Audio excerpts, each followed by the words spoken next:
Et si le film du jour sonnait comme le renouveau du MCU?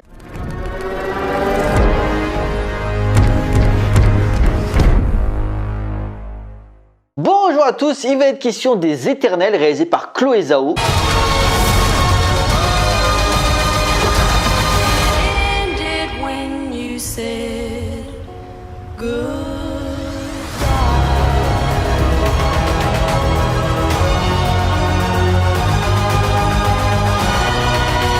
L'histoire depuis l'aube de l'humanité, les Éternels, une race extraterrestre liée aux entités cosmiques nommées les Célestes, sont chargés de protéger la Terre des déviants. Après les avoir détruits, ces êtres vivent depuis cachés auprès des humains, mais le retour des créatures qu'ils avaient jadis combattues les amène à se réassembler une nouvelle fois. Le tout alors que leur être supérieur leur envoie comme message que leur mission est presque achevée, mais ceci pourrait avoir des répercussions beaucoup plus sombres pour l'humanité. Premier film du MCU que je chronique cette année, je n'avais pas traité de Black Widow et Shang-Chi qui ne m'intéressaient pas plus que ça. Les Éternels, pas que j'allais foncer le premier jour pour le voir en salle, mais disons qu'ils m'intriguaient. Déjà le fait qu'on nous présente une nouvelle équipe de super-héros, sachant que les Avengers ne sont plus trop présents on va dire. Et aussi sa réalisatrice Chloé Zhao, qui plus tôt dans l'année avait été oscarisée pour No Man's Land, donc je me dis quand même, prendre une réalisatrice de ce calibre là pour un film du MCU, c'est quand même couillu comme idée. Donc clairement, les Éternels allaient être la première vraie porte ouverte à la phase 4 post-Avengers Endgame, armée d'un gros casting, Salma Hayek, Angelina Jolie, Richard Madden, Kit Harington et Gemma Chan, bref, sur le papier, ça avait de la gueule. Pour un résultat, et je m'étonne moi-même, vu les retours assez mitigés, plutôt positif pour ma part. Car après les séries WandaVision, Falcon et le Soldat de l'Hiver et Loki qui teasait dans une certaine mesure Doctor Strange 2, Captain America 4, Ant-Man 3 et les Gardiens de la Galaxie 3, Black Widow revenait assez maladroitement sur le passé du MCU et Shang-Chi, seule exception, nous présentant un nouveau personnage et un nouvel univers, ne faisait quand même pas le figure face aux batailles cosmiques qu'on s'était tapé auparavant. Les Éternels avaient tout pour pousser plus loin des enjeux qui n'étaient plus juste terrestres puisqu'on parlait d'êtres supérieurs au pouvoir cosmique, immortel et surpuissant. Malgré l'énorme machinerie Marvel, Chloé Zhao réussit le pari d'intégrer de la nouveauté dans un univers ultra codé en y insufflant une trouvaille visuelle impressionnante et des idées de mise en scène jamais vues auparavant dans la saga. Déjà, ce qui pouvait faire peur certains, c'est sa durée qu'on pouvait penser excessive, que c'est quand même 2h40. Mais il faut pas oublier qu'on nous présente une nouvelle équipe avec un lourd passé. Le film joue beaucoup sur les flashbacks pour expliquer la raison de leur présence sur Terre. Dans le premier Avengers par exemple, le film était aussi long, mais les personnages, tu les connaissais déjà. Iron Man,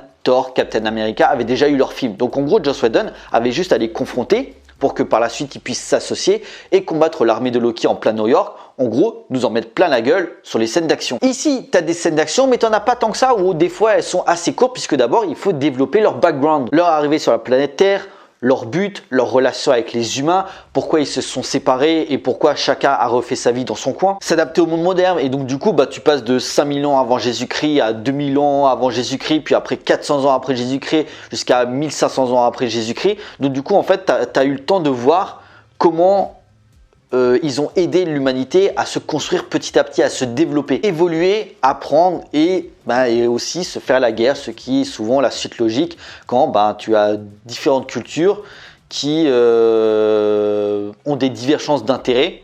Forcément, ça amène la guerre. Mais certains Éternels n'acceptent pas le fait que ils ne doivent pas interférer dans les guerres des humains, même si par contre il y a quand même un truc qui m'a dérangé. Par exemple, tu as une discussion entre Circé et son copain Dane, interprété par Kit Harington, qui découvre la vérité sur sa vraie nature. Et à un moment, il lui demande pourquoi vous n'avez pas réagi quand Thanos est venu pour foutre la merde. Elle répond tout simplement que nous, on ne doit pas se mêler de la guerre des humains. Ok, deuxième guerre mondiale, guerre du Vietnam, je l'accepte. Mais Thanos, c'est pas un humain. C'est un extraterrestre qui a quand même fait juste ça et qui a quand même réduit la moitié de l'univers. Je pense qu'à ce moment-là, vous aurez quand même pu vous bouger un peu le cul. Sachant qu'en plus, ça a quand même ralenti le point culminant de leur mission. Par ailleurs, avant de dévoiler les enjeux lors du climax, le film prend quand même 2 bonnes heures pour retrouver tous les membres de l'équipe et essayer de trouver un moyen de sauver le monde. Des enjeux démesurés puisqu'à l'échelle cosmique, tout en diluant un message humaniste bienvenu et très touchant. L'aidant à mieux se développer pour le meilleur des fois, mais aussi pour le pire, comme par exemple Phastos, qui est un Éternel qui a un pouvoir de création, assiste impuissant à la bombe Hiroshima et les ravages qu'elle a causés. L'émotion est au cœur du récit et elle arrive à en procurer aux spectateurs ce qui n'était pas arrivé pour moi en tout cas depuis très longtemps dans un film du MCU. Cersei est tiraillée entre son ancien amour Ikaris et son nouveau Dane. Sprite bloqué dans un corps d'enfant et qui ne peut pas connaître le véritable amour. Téna et Gilgamesh ont une relation pudique mais soudée puisque Téna en fait a un esprit malade qui peut exploser à tout moment. Makari qui est malentendante ou encore Phastos qui a une relation homosexuelle intéressante qui n'en fait pas des caisses du genre hey, regardez on a des gays dans le film, regardez on est woke. Ça a juste le bon dosage même si j'ai appris que dans certains pays notamment les pays arabes ont décidé de refuser de diffuser le film à cause de ça.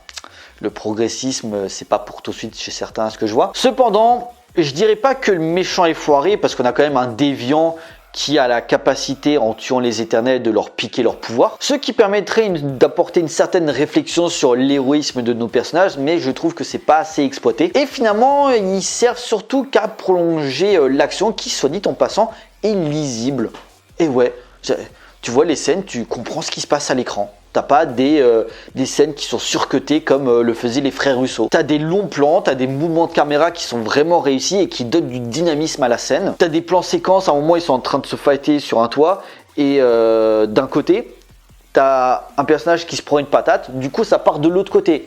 Et voilà, c'est ultra fluide dans les mouvements de caméra. Je me dis putain, mais ça change un petit peu quand tu as une bonne réalisatrice derrière la caméra. Si la cinéaste ne propose pas spécialement une certaine identité visuelle, il y a quand même des plans qui te marquent. Une imagerie vraiment belle sur son jeu de couleurs et surtout une belle gestion des décors lors des affrontements. Entre les flashbacks, la scène dans la forêt ou encore le climax sur un volcan, quand même.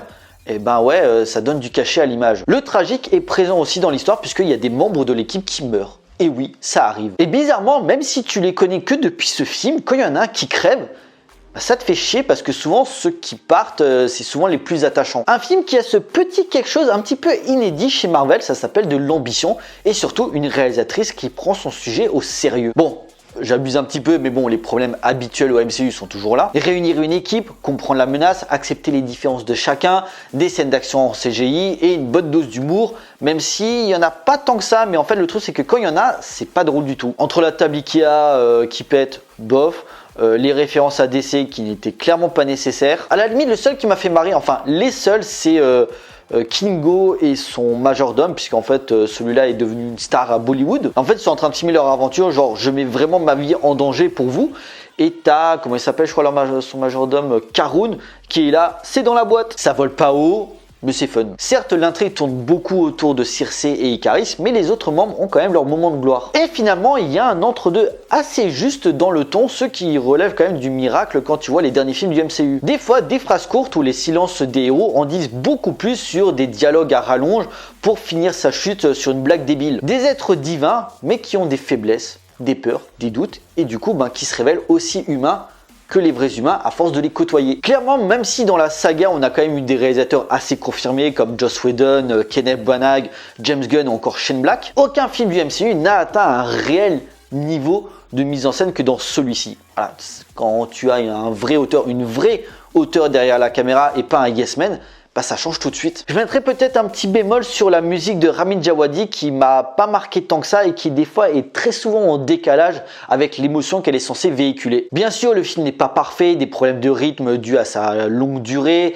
des facilités scénaristiques ici et là ou encore quelques soucis de cohérence notamment par rapport au Céleste. Mais clairement, pour moi, c'est l'un des meilleurs films du MCU sur des personnages dont j'ai vraiment hâte de revoir. Bien sûr, comme d'habitude pour chaque film Marvel, restez jusqu'à la fin puisqu'il y a 2 scènes post-génériques, dont une qui présente un nouveau personnage joué par Harry Styles. Alors c'est pas du spoil puisqu'il a tweeté qu'il était présent dans le film. Et l'autre qui est en rapport avec le personnage de Kit Harington qui a l'air d'avoir un lourd passé et qui pareil, nous utilise un nouveau personnage. Aura-t-il son film solo? Je ne sais pas, mais en fait à la fin de la scène, il entend une voix et en fait cette voix est sur un personnage qu'on verra prochainement dans le MCU.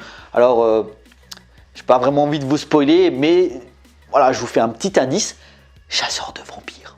Voilà, pour le reste, les éternels est moins gentil qu'il n'y paraît, dynamisant la formule et bousculant les codes. Une scène de sexe, un personnage gay, des morts assez violentes par moments, et surtout un casting diversifié, cohérent avec le discours sur l'humanité et les différents peuples. Montrant des fois que la réussite d'un film tient sur peu de détails. Des vrais personnages, pas des coquilles vides qui font des blagues, de l'émotion et surtout le b.a.-ba, une histoire certes simpliste, mais bien raconté, ce qui devrait être la base d'un film. En conclusion, Les Éternels est un film du MCU totalement déconnecté de la formule du MCU en tirant le meilleur de la série. Grâce à sa talentueuse réalisatrice derrière la caméra, cet épisode nous emmène dans des enjeux épiques qui prendront à contre-pied le spectateur habitué à la recette fast-food. Ça ne réinvente pas le genre, ça va diviser auprès de la communauté, mais personnellement, c'est ce type de contenu qui permet de renouveler une saga en perte de vitesse depuis l'arc de Thanos, s'avérant nécessaire dans une phase qui a du mal à hyper le public. Les Éternels, ou quand le cinéma d'auteur rencontre le film de super-héros, ben tout de suite ça a une autre gueule,